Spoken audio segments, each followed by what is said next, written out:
नमस्कार मित्रांनो, circle Marathi news चॅनलचे update मिळवण्यासाठी चॅनलला सबस्क्राईब करा। कापूस सोयाबीन उत्पादक शेतकऱ्यांना ई-केवायसी करण्याचे आवाहन। खरीप 2023 हंगामातील कापूस आणि सोयाबीन उत्पादक शेतकऱ्यांना अर्थसहाय्य योजनेचा लाभ घेण्यासाठी शेतकरी खातेदारांनी ई-केवायसी करणे आवश्यक आहे। ज्या शेतकऱ्यांनी आतापर्यंत ई-केवायसी केलेली नाही त्यांनी जवळच्या कृषी कार्यालयांशी संपर्क करून ई-केवायसी करावे असे आवाहन कृषी विभागाने केले आहे।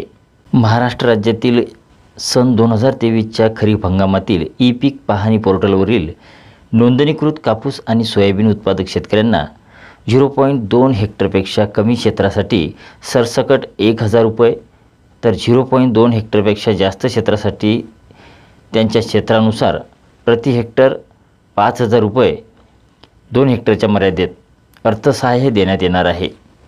याचबरोबर ज्या शेतकऱ्यांच्या 7-12 उतार्यावर कापूस सोयाबीनची नोंद आहे, वनपट्टाधारक शेतकरी ज्या गावातील भूमी अभिलेख संगणकीकरण झाले नाही अशा गावातील कापूस आणि सोयाबीन उत्पादक शेतकरी यांना हा लाभ देण्यात येणार आहे।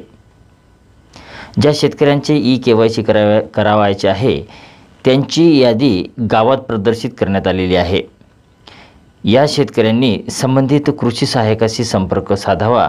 कृषी सहाय्यक त्यांचे लॉगिनमध्ये उपलब्ध सुविधेद्वारे संबंधित खातेदाराच्या आधार संलग्न मोबाईल क्रमांकावर येणाऱ्या OTPच्या माध्यमातून ई-केवायसी करतील।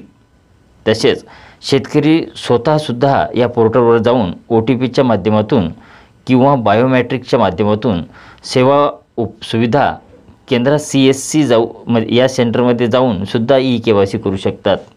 याकरिता पोर्टलच्या मुख्य पानावर डिस्बर्समेंट स्टेटस येथे क्लिक केल्यानंतर शेतकऱ्यांनी आपला आधार क्रमांक टाकावा। नंतर मोबाईलवर प्राप्त OTP किंवा CSC केंद्रातील बायोमेट्रिक मशीनच्या माध्यमातून ते ई-केवायसी पूर्ण करू शकतात। तरी शेतकऱ्यांनी तात्काळ ई-केवायसी करून घ्यावे असे आवाहन कृषी विभागामार्फत करण्यात येत आहे।